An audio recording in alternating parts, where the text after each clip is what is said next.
10.9। एक triple tank जिसकी चौड़ाई 80 सेंटीमीटर है। तो एक ट्रिपल टैंक है हमारे पास और उसकी चौड़ाई जो है वो बताई गई है 80 सेंटीमीटर। उसमें पानी मौजूद है और उसकी जो लंबाई है वो 80 सेंटीमीटर है। यहाँ पर हम इसको लिख लेते हैं लेंथ के तौर पर। फिलहाल ये लेंथ जो है वो 80 सेंटीमीटर है। इसको मीटर में तब्दील कर लें, 80/100 और साथ आ जाएगा मीटर। तो ये बन जाएगा हमारे पास 0.8 मीटर।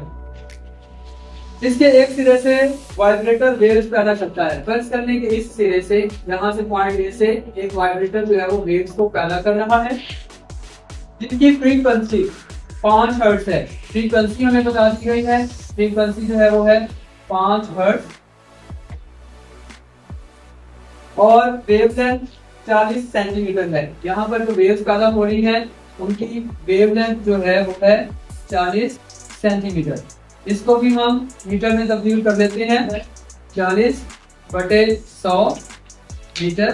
तो ये आ जाएगा 0.4 मीटर। ट्रिपल टैंक से गुजरने के लिए वेव्स को कितना वक्त दरकार होगा?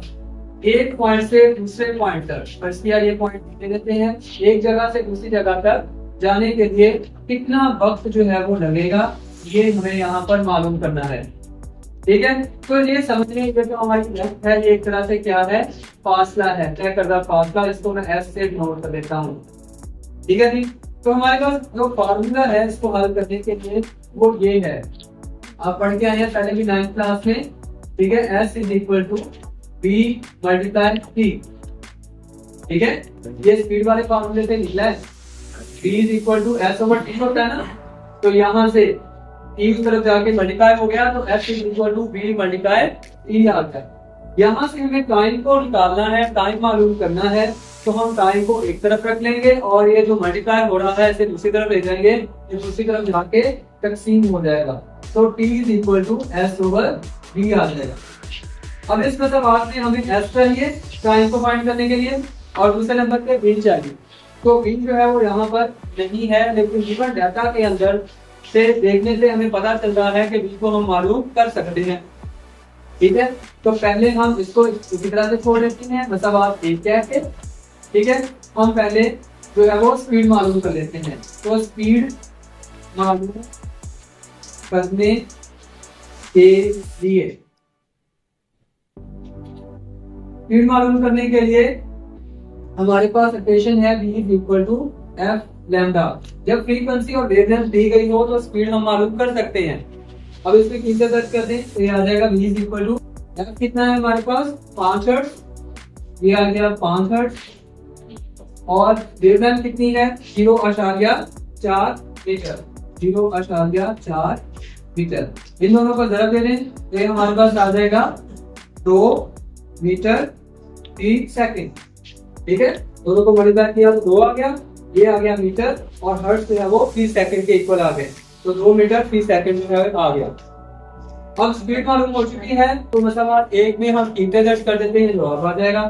ठीक है, तो यहाँ पर हम लिख देते हैं मसला एक से, यानी इसमें इंटर दर्ज करने से, तो ये आ गया जी टाइम T = S कितना है, S है जी 0.8 मीटर।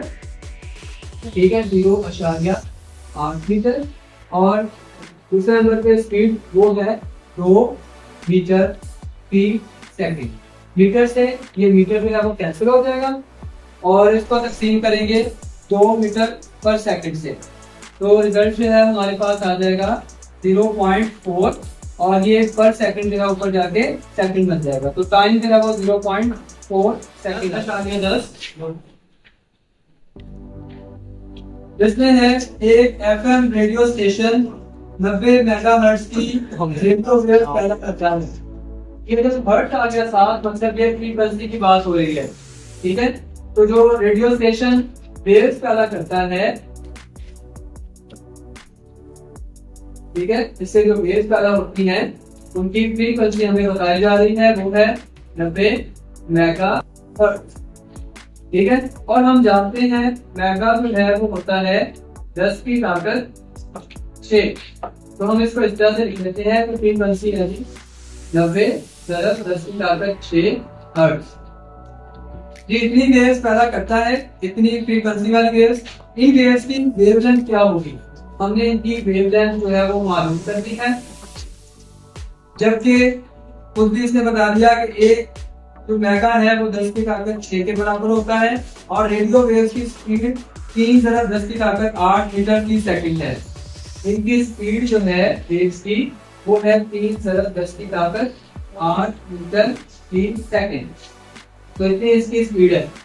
तो डाटा से हमें पता चल रहा है कि हमें कौन सा फॉर्मूला लगाना है।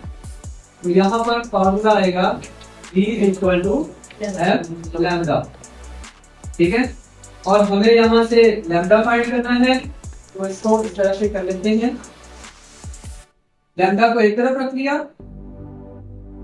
और जो फ्रीक्वेंसी है वो दूसरी तरफ जाके स्पीड के नीचे तकसीम हो जाएगी। अब हम कीमतें जो है इसमें प्रूव कर लेते हैं। स्पीड जो है वो है 3×10⁸ मीटर/सेकंड और फ्रीक्वेंसी जो है वो है हमारे पास 90×10⁶ हर्ट्ज, ठीक है। याद रखें कि जो हर्ट्ज है, ठीक है, ये पर सेकंड के इक्वल होती है। तो एक तरह से कह सकते हैं कि हर्ट्ज से जो 30 सेकंड है ये कैंसिल हो गया और इसको आप इससे डिवाइड करेंगे, ठीक है। तो कैलकुलेटर की मदद से आप इस चीज को लिखें ब्रैकेट के अंदर, फिर डिवाइड करेंगे, फिर से ब्रैकेट के अंदर इसको लिखिए। तो आपके पास इसकी वेवलेंथ जो है वो आ जाएगी 3.33 मीटर। तो ये होगी उस वेव की वेवलेंथ।